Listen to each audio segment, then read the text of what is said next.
सो hello बच्चों, welcome back to the channel. बच्चा आपका ये जितना भी मस्ट डू टाइप से वैरायटीज है, ये सभी आपको श्योर शॉर्ट प्लेलिस्ट का हिस्सा है, जिसका लिंक आपको नीचे पिन कमेंट और डिस्क्रिप्शन बॉक्स में है। आज हम लोग यहाँ पे ग्रेविटेशन के 7 श्योर शॉर्ट क्वेश्चंस देखने वाले हैं, जो कि आपके सभी कॉन्सेप्ट को यहाँ पे कवर कर रहे होंगे। तो भैया ये आपके लास्ट मोमेंट रिविजन के लिए बहुत बहुत शानदार है। सेशन को इसी वक्त लाइक कर देना, चैनल पे नए हो तो उसको सब्सक्राइब करके रखना। और आपके लिए यहाँ पे इंस्ट्रक्शंस क्या है, ध्यान से सुनो। करने के बाद आपको नीचे अच्छे से कमेंट करना है कि आपका यहाँ पे कितना सक्सेसफुली आपसे हुआ है, क्या नहीं हुआ है, आपकी लर्निंग यहां पे क्या क्या हुई है। You have to comment. 7 out of 7 solve करना, यानी कि आपका एक्सीलेंट लेवल पे प्रिपरेशन है इस समय ग्रेविटेशन में, राइट। चलिए हम लोग इसको शुरू करते हैं। आप सवाल को देखिए, सेशन को पॉज कीजिए और एक बारी खुद से ट्राई कर लीजिएगा, राइट। सवाल में हमसे कहता है कि भैया आपके पास यहां पे 3 स्टार्स है of equal mass m, rotate in a circular path of radius r, right. Radius r यहां पे कीवर्ड है। About their centre of mass such that the stars always remain equi distant from each other, यानी कि भैया equilateral triangle के vertices पे लाई कर रहे होंगे तीनों के तीनों masses. The common angular speed, यानी कि आपको ओमेगा बताना है यहाँ पे ईच मासेस का। तो आप इस सवाल को समझ पा रहे होंगे, ये रहा आपका सर्कुलर ट्राजेक्ट्री, और आपके पास यहाँ पे एक मास हो गया है, यहाँ पे एक मास हो गया है, और यहाँ पे आपके पास एक मास हो गया है। बढ़िया है सर। अच्छा, ये तीनों का तीनों जो आपको मास है वो अपने सेंटर ऑफ मास के अबाउट, यानी इस पॉइंट के अबाउट ये लोग इस प्रकार से घूम रहा है। ये ऐसे घूम रहा होगा, ये ऐसे घूम रहा होगा, ये आपको ऐसे घूम रहा होगा ओमेगा से।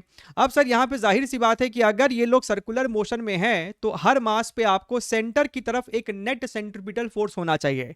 तो सर यहाँ पे कौन किस पे फोर्स लगा रहा है? अगर ये एम मास है, राइट, ये आपको कैपिटल एम मास है, ये भी कैपिटल एम मास है, ये भी आपको कैपिटल एम मास है, तो हम अगर सिर्फ इस पर्टिकुलर मास पे फोकस करें तो ये वाला मास इसको अपनी तरफ खींच रहा होगा विद सम फोर्स एफ, ये वाला मास भी इसको अपनी तरफ खींच रहा होगा विद सम फोर्स एफ। और अगर तुम ध्यान से देखो तो भैया इक्विलैटरल ट्रायंगल के सिचुएशन है यहाँ पे, तो ये आपको 60 डिग्री होगा, यानी कि इन दोनों एफ का जो रिजल्टेंट होगा, एफ और एफ वेक्टर एंगल 60 डिग्री, क्या रिजल्टेंट आएगा? √3f। ये अब बताने की जरूरत नहीं पड़नी चाहिए अपने को, राइट। और आपको जो रेडियस है, आपको जो रेडियस है सर्कल का, वो हमको यहाँ पे स्मॉल r दे रखा है, यानी कि ये जो आपका √3f है, this is your centripetal force which is nothing but your आपका m ओमेगा स्क्वायर r। हम लोग यहाँ पे ये वाला फॉर्मूला इस्तेमाल करेंगे, ना कि mv²/r, क्योंकि हमको प्रश्न में ओमेगा ही पूछा है।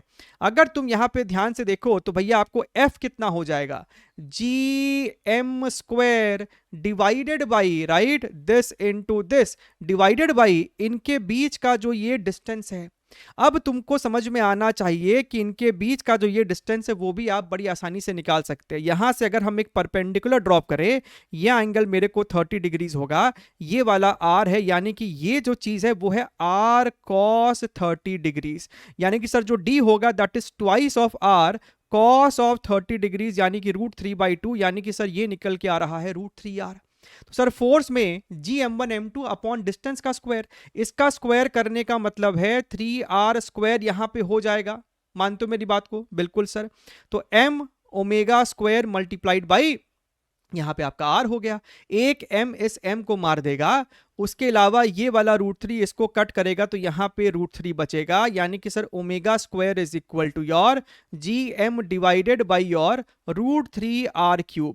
यहां से स्क्वायर को अगर हम लोग हटा दे, यहां से अगर स्क्वायर को हटा दे तो उस तरफ मेरे को ये अंडर रूट यानी हाफ बन जाएगा। सो gm √3r³ which means option number D should be your correct answer. I hope आपका भी आया होगा।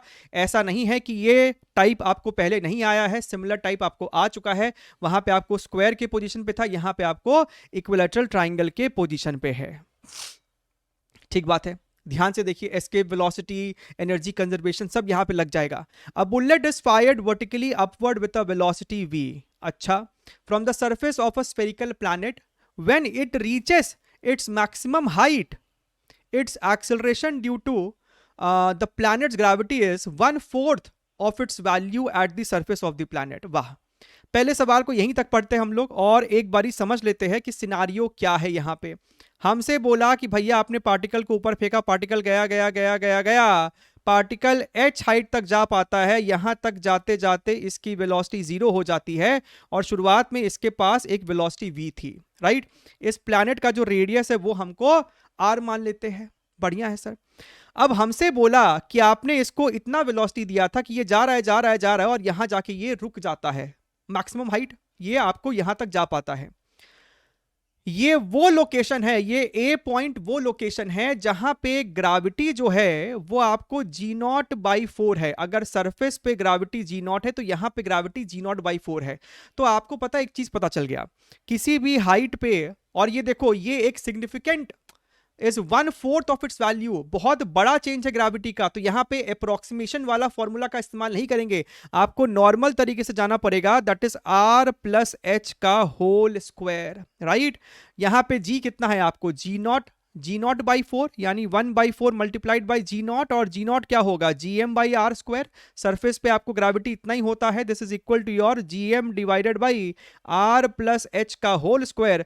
तो भैया Gm ने Gm को मार दिया, आपको यहां से दिख रहा होगा अंडर रूट लेने के बाद, सिंप्लीफिकेशन करने के बाद, कि भैया आपका H जो है वो तो R के बराबर आ रहा है। अच्छा सर, यानी कि सर वो R सरफेस से वो R और ऊंचा जा पाया था, ठीक बात है सर। अब अगर हमको ये हाइट पता चल गया है तो हमको ये वेलोसिटी भी पता चल जाएगा। पॉइंट बी और ए के बीच में लगाइए एनर्जी कंजर्वेशन, राइट। तो आप यहां पे लिखेंगे potential energy at B, kinetic at B is equal to potential at A plus kinetic at A. Potential energy at B क्या होगा, इसका मास आपने कैपिटल एम माना है, इसका मास स्मॉल एम मान लीजिए, तो ये आपको हो जाएगा ना -Gmm divided by your R plus your half mv²। A position पे जो आपकी पोटेंशियल एनर्जी होगी -Gmm डिवाइडेड बाई, अब यहां से लेके सेंटर तक का डिस्टेंस यानी कि 2r, बात दिख रहा है, समझ में आ रहा है, और यहां पे इसकी स्पीड 0 है तो भैया ये आपको 0 हो गया है। m ने m को m से यहां पे मार दिया तो हम देख सकते थे कि half v² is equal to, ये आपको उधर जाएगा, so this will become plus Gm/2r। 2 ने 2 को भी मार दिया है, यानी सर v की जो वैल्यू है वो आपको √Gm/r है। अच्छा, तो हमसे कहता है कि इसी प्लैनेट के सरफेस से एस्केप वेलोसिटी कितना होगा। एस्केप वेलोसिटी तो भैया आपको होता है ना 2Gm/r, लेकिन सर √Gm/r हमको v के बराबर आ रहा है, यानी कि this becomes your √v, √2 times v। तो भैया escape velocity is v √n, यानी n की वैल्यू कितनी हो जाएगी यहाँ पे 2। दिख रहा है, सिंपल सा सवाल है, एनर्जी कंजर्वेशन भी लग रहा है, एस्केप वेलोसिटी का फंडा लग रहा है, क्या नहीं लग रहा है। अगर इससे रिवीजन नहीं होगा तो फिर किससे रिवीजन होगा जनाब। ध्यान से देखिए, ये सिमिलर सवाल आपको जेईई मेंस 2024 अप्रैल अटेम्प्ट में पूछा गया था। हमने सवाल के डेटा को चेंज कर दिया और हमने उसमें कुछ अलग ही चीज पूछा है, वहां पे कुछ और पूछा था। तो आपके प्रैक्टिस के लिए ये बड़ा ही प्यारा सवाल फिर बन जाता है। हमसे कहता है अ सैटेलाइट ऑफ मास 4/3 10⁻³ अच्छा, आप में से कितना लोग पहचान पाए कि ये सवाल आपको सिमिलर PYQ जैसा है। अगर पहचान गए तो नीचे कमेंट करके बताइएगा, और सेशन को इसी वक्त लाइक भी कर देना है। A satellite of mass m this much revolves in a circular orbit of radius 2r on supplying energy। जनाब आपके पास ये कोई प्लैनेट है, राइट, और ये आपके पास सैटेलाइट का ऑर्बिट है, ये आपका सैटेलाइट है। तो यहां से यहां आपका रेडियस हो गया है, ये आपको m मान लो, ये आपको कैपिटल M मान लो। तो इस सैटेलाइट की जो टोटल एनर्जी होती है, that is nothing but your -Gmm divided by 2 × r। ये चीज अपने को समझ में आना चाहिए, पता होना चाहिए। तो हमसे जो कह रहा है ना कि सैटेलाइट का मास इतना है, it is revolving in radius of 2r। आपने जब इस सैटेलाइट को इतना एनर्जी सप्लाई किया तो भैया वो हायर ऑर्बिट में चला गया। अब जो ऑर्बिट का रेडियस है दैट इज योर 4r। तो बताइए ये कैपिटल N की वैल्यू कितनी थी। तो सिंपल सी बात है ना, सिंपल सी बात है, यहाँ पे सिंपल सी बात है कि अगर इस ऑर्बिट में इसकी total energy let's say T1 है और बड़े वाले ऑर्बिट में इसकी टोटल एनर्जी T2 है, तो T1 plus energy that you gave should be equal to total energy in the higher orbit. Simple सा लॉजिक है। अच्छा सर, बढ़िया है।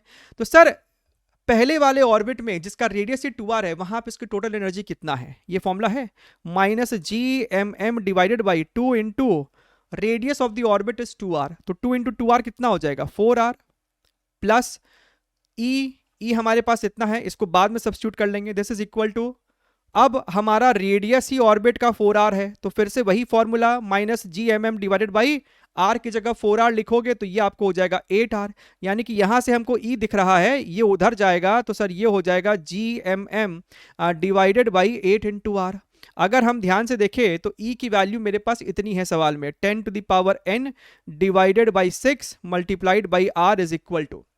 अब हमको ये भी बोलता है कि gravity on the surface of earth is 10 meters पर सेकेंड स्क्वायर। कहने का मतलब है कि gm divided by r square is equal to 10। तो हम लोग gm को लिख सकते थे 10 टाइम्स r स्क्वायर। तो भैया ये जो gm है उसकी जगह हम लिख सकते थे 10 times r square divided by 8 into r। और जो m है mass of the satellite that is your 4/3 into 10⁻3। देख रहे हो ना कितना सिंपल है। अच्छा सर, तो सर यहां से हमको दिख रहा है कि मेरा एक r इस r को मार देगा, ये वाला r इस वाले r को मार देगा, 4 2 और ये 2 3 6 हो जाएगा, तो ये 2 3 6 मिलके 6 को भी मार देगा।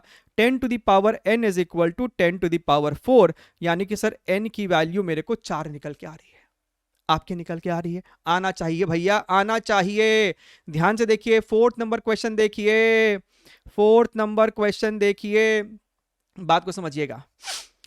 जिस प्रकार से इलेक्ट्रिक फील्ड में तुम लोग करते हो ना कि भैया एक इनफाइनाइट शीट है और उसमें चार्ज डेंसिटी मेरा सिग्मा कूलम पर मीटर स्क्वायर है, तो इसके वजह से इलेक्ट्रिक फील्ड होता है sigma by 2 epsilon naught. Similar तरीके से अगर ये हमारे पास सिर्फ एक मास कोई दे दे कि भैया इसका जो मास डेंसिटी है किलोग्राम पर मीटर स्क्वायर, ये आपको सिग्मा इतना है, तो इसके वजह से जो ग्रेविटी होगा, ऑफ कोर्स ग्रेविटी का डायरेक्शन ऐसे होगा, तो जो ग्रेविटी होगा इसके नजदीकी पॉइंट पे that will B not sigma by 2 epsilon not, क्योंकि भैया यहाँ पे आपको एप्सिलॉन नॉट वाला टर्म तो आता ही नहीं है। तो आपको क्या करना है, ध्यान क्या रखना है कि आप 1/4 पाई एप्सिलॉन नॉट को, आप 1/4 पाई एप्सिलॉन नॉट को हमेशा ग्रेविटेशनल कांस्टेंट से रिप्लेस मारेंगे। तो आपका फॉर्मूला वही है सिग्मा बाई 2, लेकिन एप्सिलॉन नॉट नहीं लिखना है। तो बेसिकली 1/एप्सिलॉन नॉट को हम रिप्लेस कर देते हैं 4 पाई जी से। तो यहां जो 1/एप्सिलॉन नॉट है उसके जगह हम यहां पे लिख देंगे 4 पाई जी, यानी कि this becomes your 2 pi G sigma. तो सर हमको ये समझ में आ गया है कि ये आपको ग्रेविटी का फॉर्मूला हो जाएगा एक इनफाइनाइट शीट के वजह से। ठीक बात है। अब हमको कहता है कि भैया पुराने जमाने में ये माना जाता था कि आपकी जो धरती होती है वो गोल नहीं है, वो आपको फ्लैट है और वो बहुत बड़ा है। बहुत बड़ा मतलब ऑलमोस्ट आप उसको इनफाइनाइट मान लीजिए। If this mythical earth really was an infinite flat plane of thickness h, right, इसका कुछ आपको थिकनेस भी दे रहा है। ठीक है, ठीक बात है, कोई दिक्कत नहीं है। इसका थिकनेस हमको यहां पे दे रहा है इस प्रकार से, that is your h with the same density as that of our real earth. अब देखिएगा बात को, यहां पे ये सबको हटाइए, यहां से ये सबको हटाइए, ये हट गया हट गया हट गया हट गया। अच्छा, तो भैया एक काम करो, एक अर्थ भी बनाओ। ये आपके पास अर्थ है, राइट, अर्थ है, अर्थ का रेडियस r है एंड इसका जो डेंसिटी है वो आपको रो है। तो कहता है कि ये जो आपको फ्लैट अर्थ है इसका डेंसिटी भी रो ले लो, किलोग्राम पर मीटर क्यूब, लेकिन ग्रेविटी लिखने के लिए हमको सिग्मा चाहिए। तो सर सिग्मा में तो मीटर स्क्वायर है and sigma is basically mass per unit surface area. तो अगर तुम रो को h से मल्टीप्लाई कर दो, रो का यूनिट किलोग्राम पर मीटर क्यूब, h का यूनिट सिर्फ मीटर, तो ये आपको मरा, ये आपको आ जाएगा एरिया, राइट। वॉल्यूम क्या हो जाएगा, एरिया इंटू थिकनेस। तो अगर हम डेंसिटी को थिकनेस से मल्टीप्लाई कर दे तो हमको सिग्मा आ जाएगा, that is mass per unit area, mass per unit area. तो कहने का मतलब है इस इनफाइनाइट शीट के वजह से जो ग्रेविटी होगा 2 पाई जी, सिग्मा की जगह हम लोग रो इंटू एच लिख सकते थे। अच्छा, बढ़िया है। What must be H, H की वैल्यू क्या होनी चाहिए कि इसके नियर जो ग्रेविटी है वो उतनी ही हो जितनी यहां पे ग्रेविटी है, जितनी अर्थ के सरफेस पे आपको ग्रेविटी मिलती है, which is nothing but your gm by R का स्क्वायर। अच्छा सर, लेकिन सर हमको यहाँ पे रो है, तो एक काम करते हैं ना, एक काम करते हैं, ये जो आपका g बाई आर स्क्वायर है, m को हम लोग लिख सकते थे density multiplied by your volume, volume. ठीक बात है, आर स्क्वायर से ये हमारा आर जो है वो निपट लिया, तो this becomes your 4 rho G pi R divided by 3। अब आपको प्रश्न में कहता है कि भैया ये वाला जो आपका ग्रेविटी है 2 pi G rho H should be equal to 4 pi ऐसा ऐसा ऐसा डिवाइडेड बाई 3।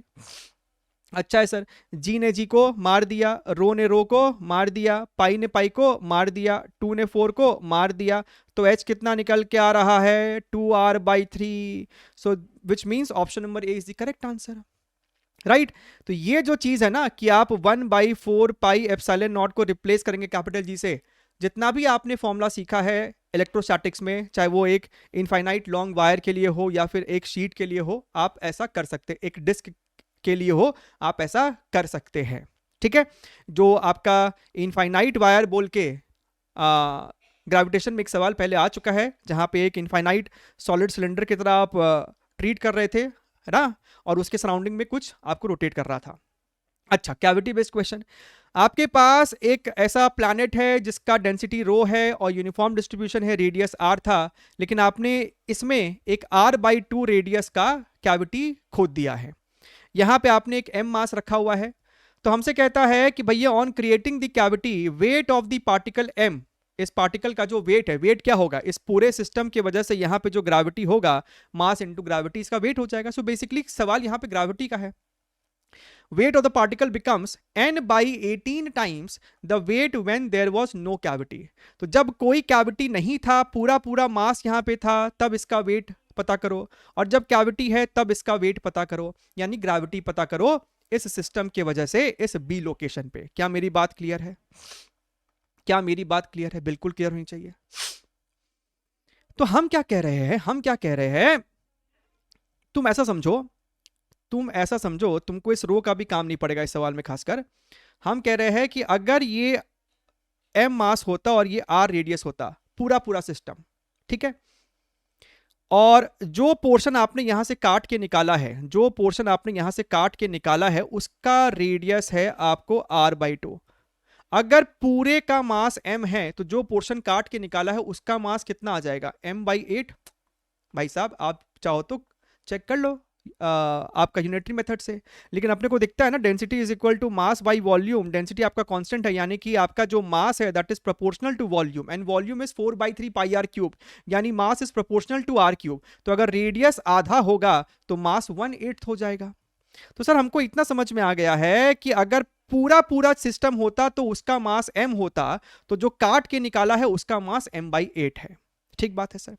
यानी कि हम कह सकते हैं कि जो इनिशियल वेट था that is mass into gravity, पूरे सिस्टम के वजह से इस बी पॉइंट पे जो ग्रेविटी होता that is nothing but your gm/r², gm/r²। खत्म बात। अच्छा, फाइनली मास इनटू ग्रेविटी, सवाल उठता है कि भैया फाइनली आपका बी पॉइंट पे ग्रेविटी क्या है। तो क्या होगा, पूरे के वजह से जो होता ग्रेविटी माइनस आपने ये वाला काट के निकाला है ना, पूरे के वजह से जो यहां पे ग्रेविटी होता, उसमें से आपको इतने पोर्शन का ग्रेविटी को सब्ट्रैक्ट करना होगा। तो पूरे के वजह से ग्रेविटी है gm/r², और जो आपने काट के निकाला है उसके वजह से ग्रेविटी कितना होगा, तो जो पोर्शन आपने कट करके निकाला है ना, यहां से यहां तक का जो डिस्टेंस है वो है आपको 3r/2। So this becomes your g m/8। इसका मास कितना था, m/8 डिवाइडेड बाई 9r²/4। तो क्या हमको दिख रहा है, this is your gm/r² minus यहां से 4 इसको काटेगा तो 2, यानी कि सर ये हो जाएगा हमको g1/18 का r²। तो sir this becomes your 17/18 gm/r², यानी कि जो फाइनल वेट है दैट इज योर 17/18 gm/r²। तो 17/18 और बाकी सब आपका क्या है, इनिशियल वेट है, यानी कि ये n की वैल्यू कितनी निकल के आनी चाहिए थी आपकी, 17 निकल के आनी चाहिए थी, राइट। एकदम क्रिस्टल क्लियर होना चाहिए। कैविटी वाले सवाल क्या तो इसमें या इलेक्ट्रोस्टैटिक्स में आपको देखने के लिए मिल जाते हैं। अब इस प्रकार के सवाल आपको देखने के लिए मिले होंगे पहले भी, बच्चों को काफी कंफ्यूज करते हैं, हालांकि अच्छे से करो तो हो जाएगा। Astronomers observe two separate solar system, two separate solar system, right, यानी एक सिस्टम जहां पे सन है, सन का मास कितना है पता नहीं, एक और सिस्टम है जहां पे सन का मास कितना है पता नहीं, यहां पे आपको प्लैनेट ऑर्बिट कर रहा है और ये जो रेडियस है वो आर है, यहाँ पे भी प्लैनेट आपको ऑर्बिट कर रहा है और ये जो रेडियस है वो आपको आर है। The two orbits are circular having the same radius R. It is determined that planets have angular momenta of the same magnitude. भैया यहाँ पे अगर इसका मास m है ना, और यहाँ पे आपका प्लैनेट का मास m2 है, तो हमको कहता है कि अगर यहाँ पे एंगुलर मोमेंटम l है तो यहाँ पे भी l ही है। इसको एक चक्कर काटने में टाइम लग रहा है t1, तो इसको एक चक्कर काटने में टाइम लग रहा है t2। अब यहां पे ये गलती मत कर देना कि sir t is proportional to T square is proportional to R cube. ये यहां पे वैलिड नहीं होगा। ये तब वैलिड होता है जब एक ही सन के अबाउट दो प्लैनेट को तुम कंपेयर कर रहे हो, राइट एक ही सन के अबाउट। यहां पे तो दोनों सन ही अलग अलग है और सवाल में कहीं नहीं बोला है कि दोनों सन का मास सिमिलर है, तो ये वाला चीज तो सर वैलिड है नहीं। क्रॉस हमको पता है। कमेंट करके बताना कितने बच्चे इसको अप्लाई करने की सोच रहे थे डायरेक्टली। अच्छा सर, आपने सही संभाल लिया हम लोगों को सही समय पे। टाइम पीरियड का रेशियो दे रखा है कि सर t1 बाई t2 हमको सर 3 के बराबर है। Calculate m1 by m2 of the masses. तो हम कह रहे हैं कि टाइम का कैसे सॉल्व करते हो टाइम को। टाइम क्या होता है, distance upon speed, distance upon speed. अच्छा सर, और एक और बात सर, एंगुलर मोमेंटम क्या होता है, mvr,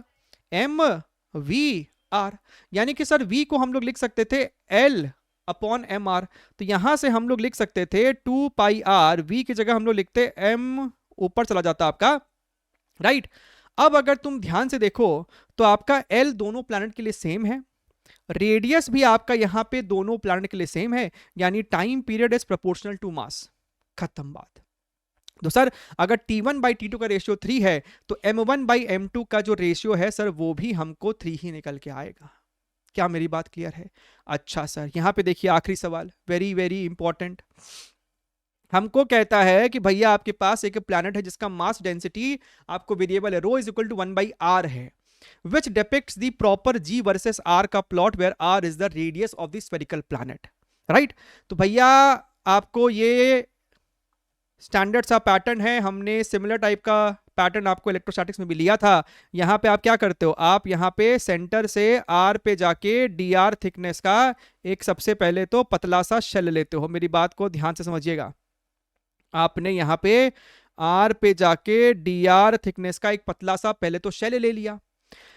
अच्छा देखिए, ग्रेविटी भी आपको वैसा ही है, g mass inside upon R square, simple सी बात है। तो भैया R less than capital R के लिए हमको इंटीग्रेशन करना पड़ रहा है, इवन मोर देन आर के लिए भी हमको टोटल मास तो चाहिए। तो सर ये जो आपका पतला सा शेल है इसका जो छोटा सा वॉल्यूम होगा that is equal to your 4 pi R square into D R. तो इसका जो छोटा सा mass that is equal to density which is 1 by are.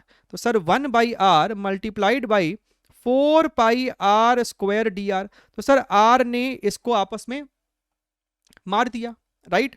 So this becomes your 4 pi R D R. अब इसको करेंगे हम लोग इंटीग्रेट, करो इंटीग्रेट। तो सर 0 से लेके किसी भी आर रेडियस में क्या मास होगा, that will be given by mass inside R radius is equal to your 4 pi r square by 2. So this is your r square by 2. So this becomes your 2 pi r square. इसका मतलब r less than capital R के लिए जो आपको gravity होगा that is gm by R square multiplied by your 2 pi R square. R square ने R square को मार दिया, this is your 2 pi G. यानी कि सर अंदर में ग्रेविटी कांस्टेंट है, अंदर में ग्रेविटी कांस्टेंट है, जो कि आपको सिर्फ एक ही ग्राफ में दिखाई दे रहा होगा, ऑप्शन नंबर सी। और जहां तक सर बात बाहर वाले पॉइंट की आती है R more than capital R के लिए, आपको भी पता होना चाहिए कि भैया अंदर में जितना भी मास हो, राइट, तो बाहर जाने के बाद टोटल मास आपको अंदर में m अब फिक्स हो चुका है। आप बाहर में कौन सा भी पॉइंट ले लो, अंदर में जो मास है वो तो आपको फिक्स हो चुका है। तो gm बाई आर स्क्वायर यानी कि सर इनवर्सली वेरी करेगा तो आपको ऐसा डिक्रीजिंग ही होगा। तो ऑप्शन नंबर सी अपने को सही जवाब दिख रहा है यहाँ पे। ठीक बात है, चलिए अच्छे से कीजिएगा, अपने मिलते रहेंगे। Take care, wish all the very best and bye bye.